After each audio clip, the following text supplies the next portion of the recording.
Tariki ya 25 Gicurasi 2025 igitondo ciza icyumweru gihire nitwa Niyonizera Mustafa Emmanuel ninje makuru agezwe hano kuri Muguke Info. Mu makuru tugiye kugarukaho ni mukinahisha bufasha muha abajenosideri Duhungirehe yagize byinshi avuga kuri ARDC ndetse na FDLR yafashe burwate abanyarwanda ibi turabyinjiramo mu buryo burambuye. Mu yandi makuru kandi ndakubwira ku bijyanye na Minisitiri Uwimana yavuze ati nta nkubito y'iteza yasinze cyangwa yiyandarika, ndaza kugaruka kuri iyi ngingo. Mu gihe kandi mu burengerazuba bw'u Rwanda imbere y'abanyeshuri umwarimu yazaniwe uruhinja, turaza kugaruka kuri iyi nkuru mu buryo burambuye. Reka dutumikire abadutumye aya makuru n'andi yose naguteguriye, turahita tugaruka tuyinjiramo. Isaro Maize Flour, iyi ni akawunga nimero ya mbere abayiteguriye ku mafunguro bayikurira ingofero. Baturage mwifuza gucukubira n'imirire mibi ndetse mugahorana imbaraga mu mubiri, mbayitemo kutabura kawunga yitwa Isaro ku mafunguro yanyu. Akarusho kandi nuko ari kawunga yahawe icyemezo cy'ubuziranenge n'ikigo gishinzwe ubuziranenge mu Rwanda, Rwanda Standard Board. Kawunga y'Isaro murayisanga ku maduka atandukanye mu gihugu. Abifuza kurangura namwe nimudusanga ku ruganda rwacu ruherereye mu Kisaro mu karere ka Rulindo, cyangwa muduhamagare kuri 0788 65 14 68 tuyikugereza aho wifuza. Isaro Maize Flour, umwimerere w'ibigori by'iwacu.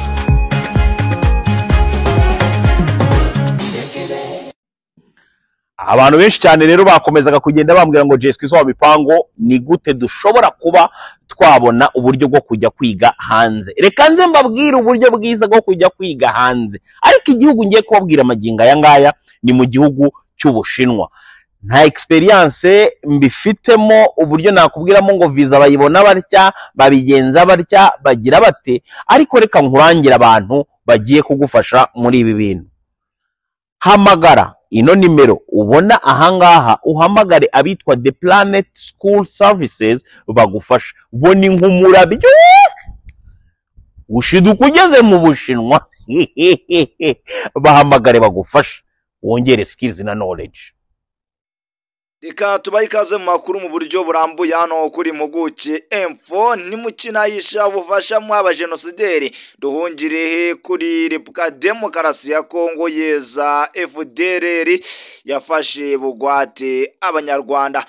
Minisitiri w'Ububanyi n'Amahanga n'Ubutwererane bw'igihugu Olivier Nduhungirehe yagaragaje ko bitangaje kubona guverinoma ya Repubulika ya Demokarasi ya Kongo yihutira guhakana ko abanyarwanda bari gutaha bafashwe bugwate n'umutwe w'iterabwoba wa FDLR, nyamara byarasabye ko hari abacumbitse bafatwa na M23 bakabona kuhava mu mahoro bagasubira mu gihugu cyabo. Kwa 19 Gicurasi 2025 nibwo u Rwanda rwakiriye abaturage barwo bari bamaze imyaka irenga 30 mu mashyamba hariya muri Repubulika Demokarasi ya Kongo barafashwe bugwate n'umutwe w'iterabwoba wa FDLR wasize ukoze jenoside yakorewe abatutsi mu Rwanda mu 1994. Ariko uyu mutwe nyuma yo kubafata bugwate ukababuza gutaha babeshya ko abageze mu Rwanda bahita bicwa. Kuva bw'umutwe wa M23 wigarura uduce dutandukanye turi mu burasirazuba bwa Repubulika Demokarasi ya Kongo muri Mutarama 2025, abari mu nkambi z'imbere mu gihugu basubiye mu byabo, naho abanyamahanga batangira kureba niba batazasubira mu bihugu byabo bifashijwemo n'ishami rya Loni ryita ku mpunzi. Magingo yangaya bo bimaze kumenyekana ko bazataha mu Rwanda bararenga 2500. Igikorwa kandi gikorwamo ndetse kikagira uruhare kofatanye n'umuryango w'abibumbye. Rero iri shami ry'umuryango w'abibumbye gita ku munsi HCR iribanza kumenyesha u Rwanda bifuza gutaha, nyuma nyine u Rwanda rukitegura kubakira. Igikorwa cyo gucyuriza impunzi ariko gisa nk'icyaje kuza kuba kitarashimishije guverinoma ya Repubulika Demokarasi ya Kongo, kuko mu itangazo minisitiri w'umutekano muri kiriya gihugu yasohoye kwa 24 Gicurasi 2025 ritera icyuhagiro FDLR rikavuga ko impunzi z'abanyarwanda zatahutse zari mu nkambi zashizwemo na Repubulika ya Demokarasi ya Kongo zitegereje koherezwa mu gihugu zikomokamo cy'u Rwanda. Minisitiri w'ububanyi n'amahanga n'ubutwererane Ambasaderi Olivier Nduhungire abinyuje ku rukuta rwe rwa X yavuze ko bitangaje kubona iyo havuzwe by'abanyarwanda bafashwe burwate na FDLR leta ya Kongo ariyo isubiza. Yagize ati ubwo rero yo tuvuze ku banyarwanda bafashwe burwate na FDLR ni ibintu bibabaje bimaze imyaka 30. Ni guverinoma ya Repubulika Demokarasi ya Kongo yihutira gusubiza mu mwanya wa FDLR. Nimukinahisha ubufasha muha uyu mutwe w'abajenosideri. Hanyuma niba Kinshasa yifuzaga gucyuriza impunzi z'abanyarwanda uki byasabye gutegereza AFC mu 23 ifuko yango ifate bira bica nyuma zira mpunzi zibone gutaha. Akabagendaga abigarukaho Ambasaderi Olivier Nduhungire. Icyo nakubwira kandi nuko wa Maria Valentina yarageze muri Rwanda yabwiye ikinyamakuru igihe ko kuba hafi y'umutwe wa FDLR byari biteye ubwoba. Yagize ati bazaga bakadushimuta, hari abo bazaga bagafata bakabajyana, harimo abo bajyanye baranabica, harimo uwitwa Dukundane. Twabagaho dufite ubwoba tuzi ko bazaza bakadutwara n'abandi nk'uko barabajyanye mbere. Kugeza ubu abarenga 1500 bamaze gutaha, benshi kandi bakiriwe mu nkambi y'agateganyo ya Nyarushishi mu karere ka Rusizi ndetse n'iya Kijote, babanje nyine kuba barashakiwe ubushobozi ndetse akaba ari cyo nakubwira muri rusange. U Rwanda na Repubulika Demokarasi ya Kongo na HCR bagiranye amasezerano yo gufasha impunzi z'abanyarwanda zishaka gutaha ku bushake, harimo rero yashyiriweho umukono i Kigali tariki 17 Gashyantare 2010 na Kinshasa tariki 24 Ukwakira 1994.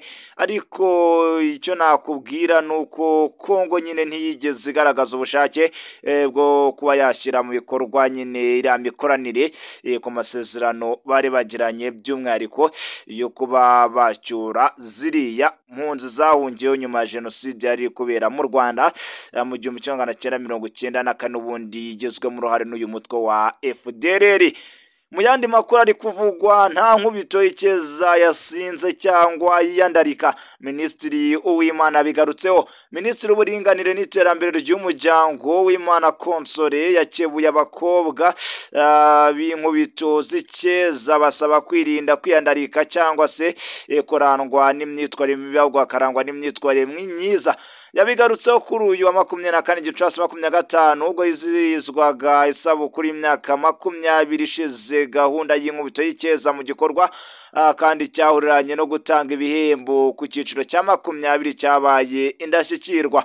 Kuri iyi nshuro haje kuba hahembwa abarenga 471, ariko Madamu Jeannette Kagame yahembye abana 123. Minisitiri Uwimana Konsore yasabye inkubito z'ikeza kurangwa n'imyitwarire myiza ndetse no kwirinda kwiyandarika.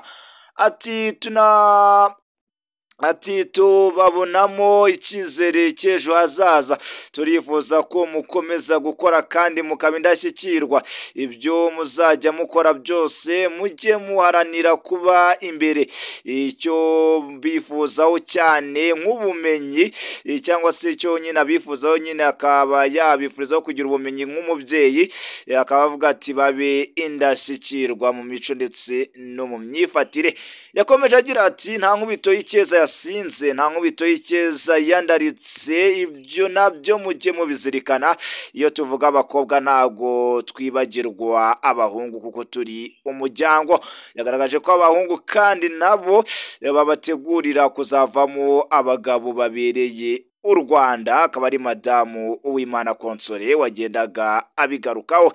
Icyo nakubwira nuko guhera muri 2005 Imbuto Foundation imaze guhemba abarenga 7,600.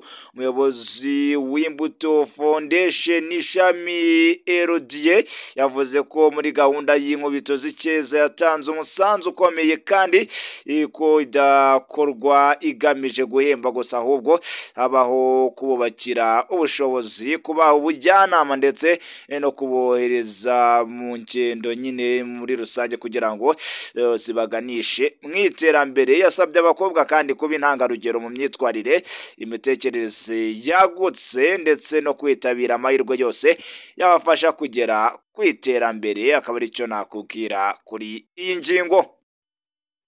Hanyuma mu yandi makuru ari kuvugwa muri kino gitondo, reka twerekeze mu ntara y'Iburengerazuba bw'u Rwanda. Imbere y'abanyeshuri umwarimu yazaniwe uruhinja.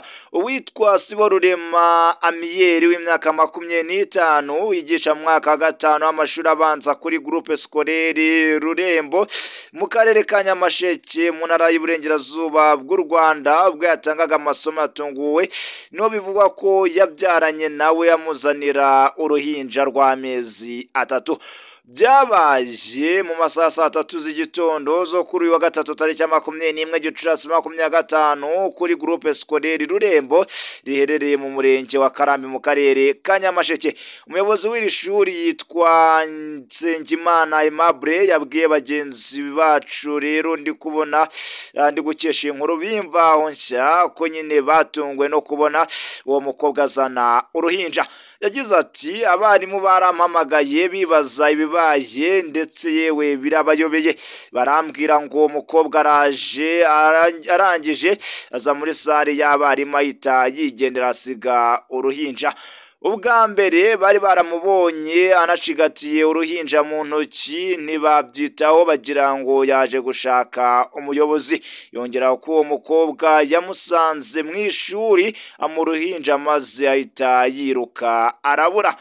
Ati sinzi niba umukobwa yari yaje yabiteguye, yahise abura kuko yinjiye mu ishuri aramumuhereza atakira umwana wawe. Umwarimu nawe aramwakira. Naraje nsanga yabuze ko yifata nuko arufata kubera ko n'urusaku rwari rwinshi ndetse we no kureka amasomo byahise bikurikiraho. Hanyuma mugenzi we w'umwarimukazi ararumwaka abari we uruterura. Icyo nakubwira nuko kufatanye bw'ubuyobozi bw'ishuri n'inzego zishinzwe imibereho myiza y'abaturage mu murenge wa Karambi n'inzego z'umutekano bashakishije umukobwa ariko aza kuboneka.